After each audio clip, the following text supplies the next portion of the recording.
What's happening? Oh my God!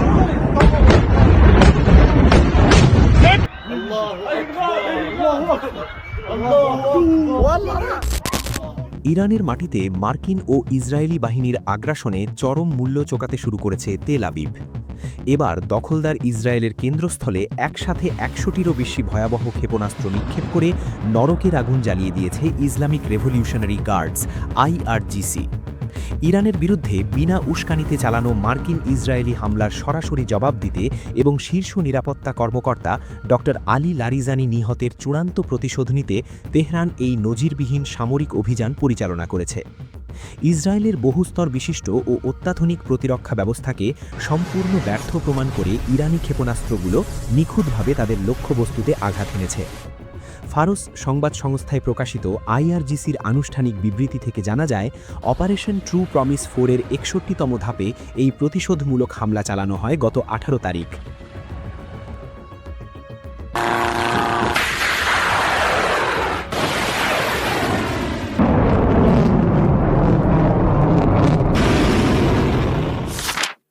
১৮ তারিখ বাংলাদেশ সময় রাত ৪:৩০ থেকে ৪:৪৫, মাত্র এই ১৫ মিনিটের প্রলয়ঙ্করী তাণ্ডবে ছিন্নভিন্ন হয়ে যায় তেল আবিবের সুরক্ষা বলয়। ২ দফায় চালানো এই মিসাইল বৃষ্টিতে ইরান সরাসরি বহু ওয়ারহেডযুক্ত হুররাম শহর ৪ এবং কাদর ক্ষেপণাস্ত্রের পাশাপাশি ইমাদ ও খাইবার শেকান প্রজেক্টাইল ব্যবহার করেছে। এই হামলায় সবচেয়ে ভয়াবহ পরিস্থিতি তৈরি করেছে ইরানি ক্লাস্টার মিসাইলের ব্যবহার। একটি ক্লাস্টার মিসাইল যখন লক্ষ্যবস্তুর কাছাকাছি পৌঁছায়, তখন সেটি থেকে বৃষ্টির মতো অসংখ্য ছোট বোমা চারদিকে ছড়িয়ে পড়ে। এই বোমাগুলোর এক একটির ওজন প্রায় ২.৫ কেজি। আকাশ থেকে বৃষ্টির মতো ঝরে পড়া এই ধ্বংসাত্মক বোমাগুলোর সামনে ইসরায়েলের আয়রন ডোম পুরোপুরি অসহায়ত্ব বরণ করেছে। ইসরায়েলি সংবাদমাধ্যম টাইমস অফ ইসরায়েল তাদের প্রতিবেদনে বলেছে, মিসাইলের আঘাতে তেল আবিবের প্রাণকেন্দ্রে অবস্থিত সাভিদোর রেল স্টেশন ব্যাপকভাবে ক্ষতিগ্রস্ত হয়েছে।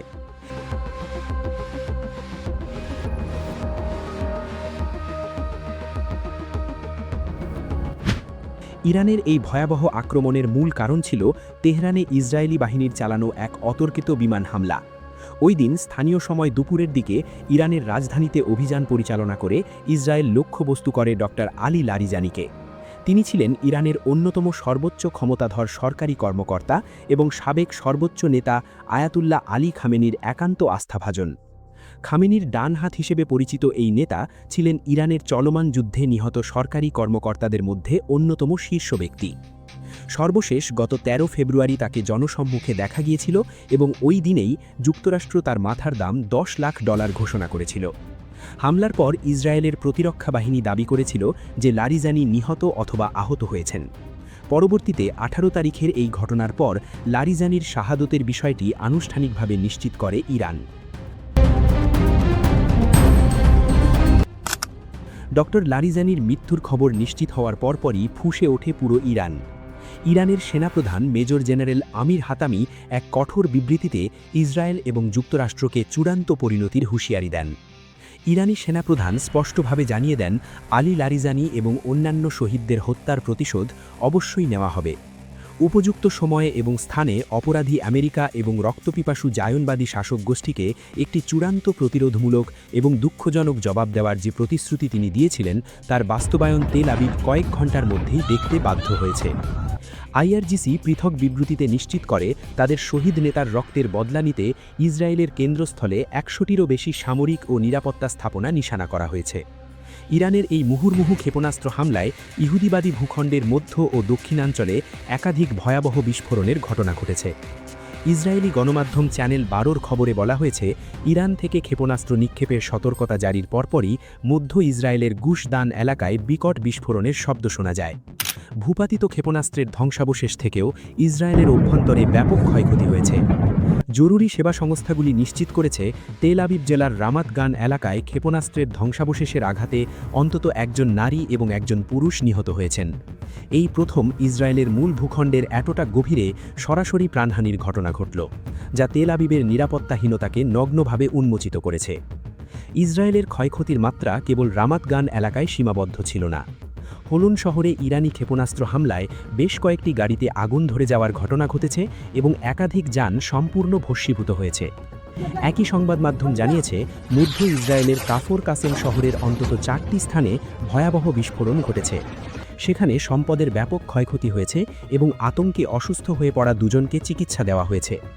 সার্বিক পরিস্থিতি এতটাই নিয়ন্ত্রণের বাইরে চলে যায় যে ইসরায়েলি সেনাবাহিনী বিয়ের সেবা শহর সহ পুরো নেগেভ অঞ্চলে হামলা সতর্কতা সাইরেন বাজাতে বাধ্য হয় এবং বাসিন্দাদের জরুরি ভিত্তিতে নিরাপদ আশ্রয়ে যাওয়ার নির্দেশ দেয়।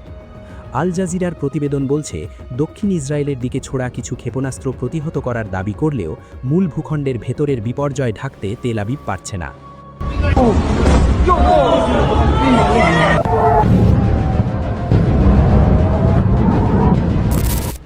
ডক্টর লারিজানি হত্যার প্রতিশোধ কেবল এই 100টি লক্ষ্যবস্তুতেই থামেনি। তেহরানের সোহাদা স্কোয়ার এলাকায় বিদ্যুৎ অবকাঠামোতে ইসরায়েলি হামলার সরাসরি জবাব দিতে ইরান এবার ইসরায়েলের মূল প্রাণকেন্দ্রে আঘাত হানার চূড়ান্ত প্রস্তুতি সম্পন্ন করেছে। সামরিক তথ্যমতে অধিকৃত অঞ্চলের প্রধান 5টি তাপবিদ্যুৎ কেন্দ্রকে এখন ইরানের পরবর্তী হামলার লক্ষ্যবস্তু হিসাবে চিহ্নিত করা হয়েছে। এই 5টি কেন্দ্র ইসরায়েলের মোট বিদ্যুৎ চাহিদার 50%-এরও বেশি সরবরাহ করে। প্রতিরক্ষা সোর্সগুলি নিশ্চিত করেছে, এই স্থাপনাগুলির যে কোনো একটিতে সামান্যতম বিঘ্ন ঘটলে পুরো ইসরায়েলি জাতীয় গ্রিড মারাত্মক বিপর্যয়ের মুখে পড়বে এবং দেশটি অন্ধকারে তলিয়ে যাবে। ইরানের সম্ভাব্য লক্ষ্যবস্তুর তালিকায় প্রথম কেন্দ্রটি হল হাডেরার কাছে অবস্থিত 2590 মেগাওয়াট ক্ষমতা সম্পন্ন অরোট রবিন স্টিম পাওয়ার প্ল্যান্ট। 1982 সালে প্রতিষ্ঠিত এই কেন্দ্রটি ইসরায়েল ইলেকট্রিক কর্পোরেশনের মালিকানাধীন এবং এটি দেশের অন্যতম বৃহত্তম ও প্রধান বিদ্যুৎ উৎপাদন কেন্দ্র। এই কেন্দ্রটি ধ্বংস হলে ইসরায়েলের শিল্প ও সামরিক খাতের বিশাল একটি অংশ সরাসরি বিদ্যুৎ বিচ্ছিন্ন হয়ে পড়বে। তালিকায় দ্বিতীয় স্থানে রয়েছে অ্যাশকেলানের কাছে অবস্থিত রুটেনবার্গ স্টিম পাওয়ার প্ল্যান্ট। 1990 সালে প্রতিষ্ঠিত এই কেন্দ্রটির উৎপাদন ক্ষমতা 2250 মেগাওয়াট। দক্ষিণ ইসরায়েলের প্রাণকেন্দ্রে অবস্থিত এই বিদ্যুৎ কেন্দ্রটি আক্রান্ত হলে ইসরায়েলি সামরিক বাহিনীগুলির রাডার ও যোগাযোগ ব্যবস্থা অচল হয়ে পড়ার প্রবল সম্ভাবনা রয়েছে। এর পাশাপাশি উত্তরাঞ্চলীয় ইয়োকনেমের কাছে অবস্থিত 1371 মেগাওয়াট ক্ষমতার হাগিট কম্বাইন্ড সাইকেল পাওয়ার প্ল্যান্টটিও ইরানের নজরে রয়েছে। 2002 সালে চালু হওয়া এই কেন্দ্রটিও রাষ্ট্রীয় বিদ্যুৎ সংস্থা পরিচালনা করে এবং এটি ইসরায়েলের উত্তরাঞ্চলীয় জ্বালানি সরবরাহের প্রধান লাইফলাইন।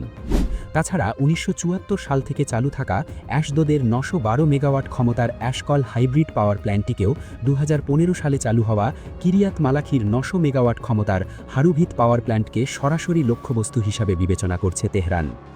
হারুভিত কেন্দ্রটি ডালিয়া পাওয়ার এনার্জিস নামক একটি প্রাইভেট কোম্পানির মালিকানাধীন হলেও জাতীয় গ্রিডে এর ভূমিকা অপরিহার্য। প্রতিরক্ষা সোর্সগুলির নিখুঁত পর্যবেক্ষণ অনুযায়ী এই 5টি কেন্দ্রের ওপর যে কোনো ধরনের আক্রমণ ইসরায়েলের অভ্যন্তরীণ বিদ্যুৎ ব্যবস্থাকে পুরোপুরি বিকল করে দেবে। এর দীর্ঘমেয়াদী অর্থনৈতিক ক্ষতি এবং তত্ত্বগত প্রভাব সামলে ওঠা ইসরায়েল এবং তাদের প্রধান মিত্র যুক্তরাষ্ট্রের জন্য সম্পূর্ণ অসম্ভব হয়ে দাঁড়াবে। তেহরানে বিদ্যুৎ বিপর্যয়ের প্রতিক্রিয়ায় ইরান অত্যন্ত সুনির্দিষ্টভাবে এই লক্ষ্যবস্তুগুলি নির্ধারণ করেছে। যুক্তরাষ্ট্র ও ইসরায়েল তাদের অত্যাধুনিক সমরাস্ত্র নিয়েও ইরানের এই নিখুঁত বিধ্বংসী আক্রমণের সামনে নিজেদের চূড়ান্ত অসহায়ত্ব প্রমাণ করেছে।